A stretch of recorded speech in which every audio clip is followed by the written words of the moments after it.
महाराष्ट्रामध्ये महायुतीचं सरकार आणि महायुतीचे उमेदवार इथेही उभे आहेत.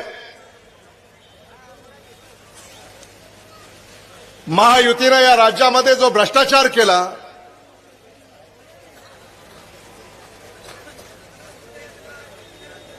या महाराष्ट्राला महायुतीपासून आपल्याला वाचवायचंय. या महाराष्ट्राला तुमची गरज आहे. या नांदेडला तुमची गरज आहे. या हदगावला तुमची गरज आहे. आणि या हदगावचं भवितव्य महाविकास आघाडीच्याच हातामध्ये हे सुरक्षित आहे, हे सांगण्यासाठी मी इथं आपल्यामध्ये उपस्थित झालेलो आहे. लोकसभेला तुम्ही महाविकास आघाडीचा खासदार निवडून दिला. नागेश पाटील आष्टीकर हे विक्रमी मतांनी निवडून आले आणि हदगाव हिमायतनगर विधानसभा मतदारसंघामध्ये सुद्धा त्यांना आघाडी राहिली. आता मात्र विधानसभेला या आघाडीमध्ये वाढ झाली पाहिजे.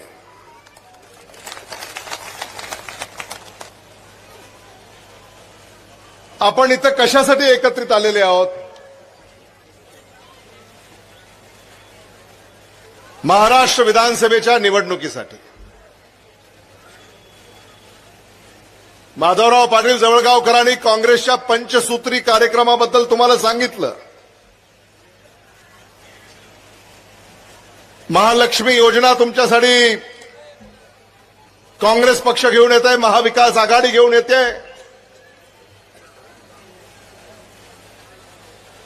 महिलांना महिन्याला 3,000 रुपये त्यांच्या बँकेच्या खात्यामध्ये तुम्ही महाविकास आघाडीचं सरकार निवडून दिल्यानंतर जमा होणार आहेत.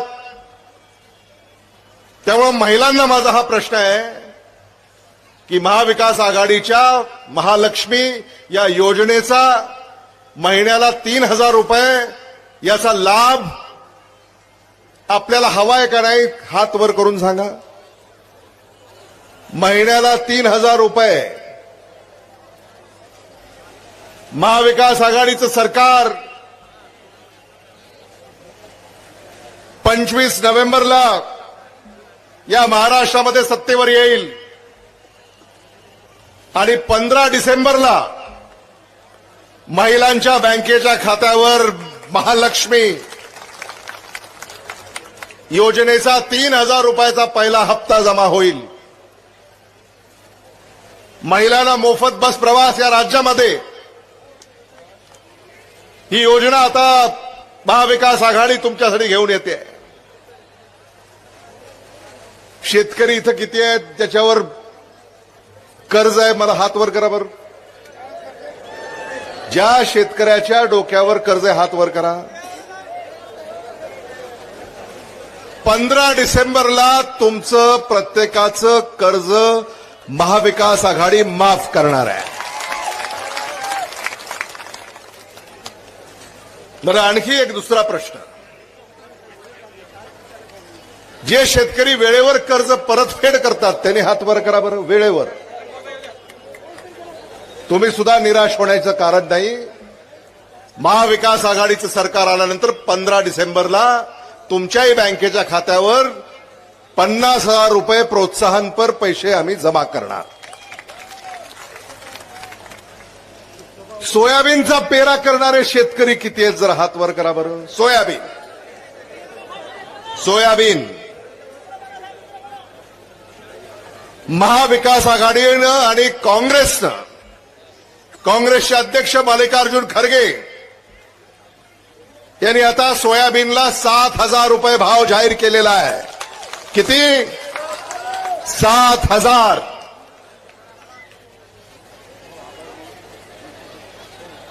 भावांतर योजना आणि बोनस. आणि म्हणून आता सोयाबीन थोडे दिवस ठेवा, विकू नका.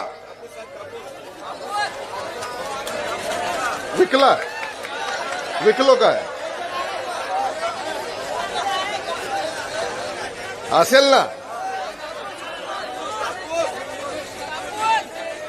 त्यामुळे येणाऱ्या काळामध्ये आता सोयाबीन शेतकऱ्याला फार अडचण येणार नाही. आणि कापसाच्या संदर्भामध्ये सुद्धा मी सगळ्यांना आश्वस्त करू इच्छितो की त्या संदर्भामध्ये सुद्धा जी आधारभूत किंमत आहे त्या दिशेनं महाविकास आघाडी पावलं उचलेल ही खात्री मी आपल्याला या निमित्तानं देऊ इच्छितो. तूर, हरभरा, उडीद, भुईमूग, कांदा, बटाटा, टमाटा, फळ, भाज्या, दूध या शेतकऱ्याच्या साऱ्याच शेतीमालाला आधारभूत किंमत देण्याचं महाविकास आघाडीनं ठरवलंय. आणि राहुल गांधींचा हा शब्द आहे. आणि राहुल गांधींचा शब्द म्हणजे प्रमाण. हे तुम्हाला पक्क ठाऊक आहे. तेलंगणाचे रेड्डी इथं आलेले आहेत. तेलंगणाचे काँग्रेसनं तेलंगणामध्ये ज्या गॅरंटी दिल्या 5 गॅरंटी तेलंगणाचं सरकार आल्यानंतर पहिल्या मंत्रिमंडळाच्या बैठकीमध्ये त्या 5 गॅरंटी लागू केल्या. आणि त्या सगळ्या लाभार्थ्यांना आता लाभ तेलंगणाचं सरकार देत आहे. तसंच कर्नाटकचं सरकार देत आहे. तसंच हिमाचल प्रदेश सरकार देत आहे. आणि तसंच महाराष्ट्र सरकार सुद्धा डिसेंबर पासून या सगळ्या योजनांची अंमलबजावणी या ठिकाणी करणार आहे. आणि म्हणून महाविकास आघाडीच्या पाठीशी आपण खंबीरपणे उभं राहण्याची काळाची गरज आहे. महायुतीचा जो भ्रष्टाचारानं बरबटलेला कारभार आहे, सत्तेतनं पैसा, पैशातनं सत्ता, पैशांची ही जी उधळपट्टी चाललेली आहे, ही सामान्य माणसाच्या करातनं जे पैसे जमा होतात त्याच्यातून ही उधळपट्टी चालू आहे. या महाराष्ट्र सरकारवर महायुतीनं 8 लाख कोटी रुपयाचं कर्ज केलं. 8 लाख कोटी. आदरणीय सूर्यकांता पाटील ताईंना मी सांगू इच्छितो, आपल्याला आठवण असेल, आदरणीय विलासराव देशमुख साहेब जेव्हा 1999 साली पहिल्यांदा मुख्यमंत्री झाले तेव्हा महाराष्ट्र सरकारच्या डोक्यावर फक्त 28,000 कोटी रुपयाचं कर्ज होतं. महायुतीनं जो कारभार या राज्यामध्ये केला, आज 8 लाख कोटी रुपये कर्ज आहे. तुमच्या डोक्यावर किती आहे माहिती आहे? 66,000 तुमच्या डोक्यावर. आणि घरामध्ये एखादं 3-4 वर्षाचं लेकरू असेल तर त्याच्याही डोक्यावर 66,000चा कर्ज आहे. या महाराष्ट्राला कर्जबाजारी करण्याचं काम महायुतीनं केलंय. शेतकऱ्यांच्या आत्महत्या थांबत नाहीत. शेतकऱ्याच्या शेतीमालाला भाव नाही. शेतकऱ्याला कर्ज मिळत नाही. शेतकऱ्याला पीक विमा मिळत नाही. सुशिक्षित बेकारांच्या हाताला काम मिळत नाही. मजुरांना मजुरी मिळत नाही. उद्योग उभे राहत नाहीत. महागाई वाढली आहे. आणि म्हणून या महायुती सरकारला आपण कशासाठी समर्थन द्यायचं? आणि म्हणून जेव्हा हे मतदान मागायला येतील त्यांना तुम्ही हे विचारा की या महाराष्ट्रामध्ये 10 वर्षापैकी या 7.5 वर्षामध्ये तुम्ही काय केलं? भ्रष्टाचाराशिवाय दुसरं यांनी काहीही केलं नाही. छत्रपती शिवाजी महाराजांचा पुतळा कोसळतो. जगामध्ये असं उदाहरण तुम्हाला शोधूनही सापडणार नाही की हवेमुळं पुतळा कोसळला. कधी ऐकलंय? कधी नाही. तो पुतळा हवेमुळं कोसळला नाही. तो पुतळा महायुतीच्या भ्रष्टाचारामुळं कोसळला. महाराष्ट्राचं आराध्य दैवत छत्रपती शिवाजी महाराज यांच्या पुतळ्यामध्ये तुम्ही भ्रष्टाचार करता. तुम्हाला मतं मागायचे कसलेही अधिकार नाहीत. हे तुम्ही त्याला ठणकावून सांगितलं पाहिजे. आणि म्हणून मी आपल्याला या ठिकाणी आवर्जून सांगणार आहे. नागेश पाटील आष्टीकर मला वाटतं पुढे कार्यक्रमाला गेले असावेत, नाही का? ते काय म्हणाले की आता आमदाराला मतदान तुम्हाला करायचं नाही, तुम्हाला मतदान आता मंत्र्याला करायचं आहे.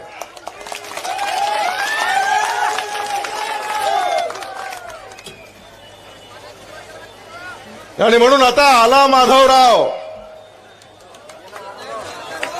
आला माधवराव आला आला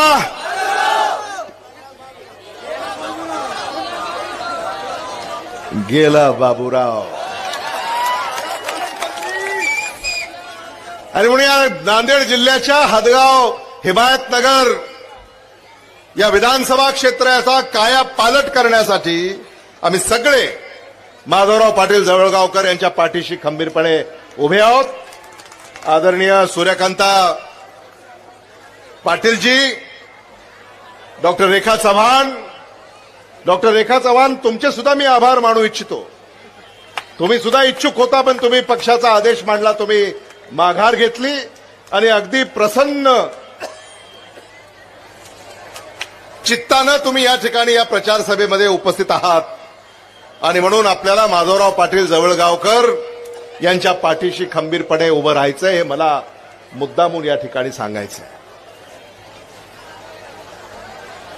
बघा, महाविकास आघाडीला किती पाठिंबा महिला देत आहेत. त्यांना योजना एवढी आवडली की आता लगेच तयारीला निघालेल्या आहेत त्या. म्हणजे अर्ज करावा लागतो, सगळ्यात तपशील द्यावा लागतो. आणि म्हणून तुम्ही कसलीही काळजी करू नका. तुमच्या प्रत्येकाच्या खात्यावर महिन्याला 3,000 रुपये कोण देणार आहे? माधवराव. आणि इथं तर काय, महाराष्ट्रामध्ये ज्यांनी फोडाफोडी केली, पळवापळवी केली, फसवाफसवी केली, बनवाबनवी केली, अशा पक्षाचे उमेदवार उभे आहेत. ज्यांनी आदरणीय उद्धव बाळासाहेब ठाकरे साहेबांना धोका दिला, ज्यांनी आदरणीय शरद पवार साहेबांना धोका दिला, ज्यांनी आदरणीय राहुल गांधी यांना धोका दिला, अशा प्रवृत्तीचे उमेदवार या ठिकाणी उभे आहेत. आणि म्हणून मी आपल्याला एवढंच या निमित्तानं सांगू इच्छितो की आता महाराष्ट्रामध्ये महाराष्ट्रातली जनता गद्दाराला थारा देणार नाही. जिंदगी में एक ही उसूल रखना, जिंदगी में एक ही उसूल रखना, यारी में गद्दारी नहीं और गद्दारों से यारी नहीं.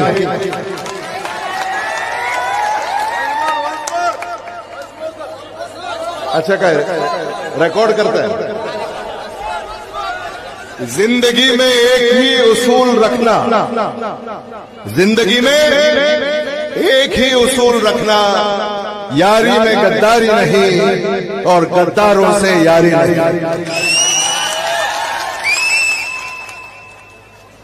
तेव्हा 20 नोव्हेंबरला मतदान होईल. तुम्ही महाविकास आघाडीचे काँग्रेस पक्षाचे उमेदवार माधवराव पाटील जवळगावकर यांच्या नावासमोरचं हाताचं चिन्ह, त्या हाता चिन्ह समोर बटन दाबून त्यांना प्रचंड अशा मताने विजयी करा. नोव्हेंबर 23ला मतमोजणी आहे आणि सकाळी 9:30-10 पर्यंत सुरुवातीचे कल आपल्याला पाहायला मिळतील. राहुल गांधी जेव्हा दिल्लीमध्ये टीव्ही समोर बसतील तेव्हा साधारणतः 9:30-10ला माधवराव पाटलाचा फोटो टीव्हीवर आला पाहिजे.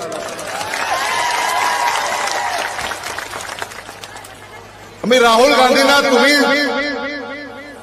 आश्वस्त केलं पाहिजे, टीव्हीला माधवराव पाटलाचा फोटो आला पाहिजे आणि त्याच्या बाजूला थम्स अप येतं ना निकालाच्या वेळा, असं म्हणजे माधवराव पाटील आघाडीवर आहे.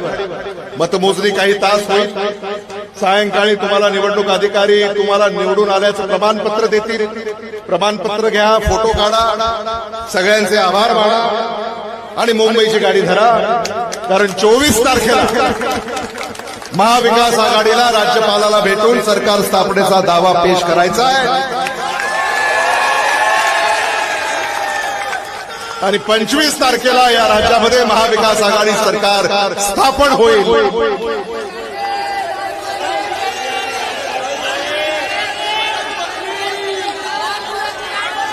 तुम्ही माधवरावला मुंबईला पाठवलं की आम्ही त्यांना लाल दिवा घेऊनच हातगावला पाठवलं. धन्यवाद. जय हिंद.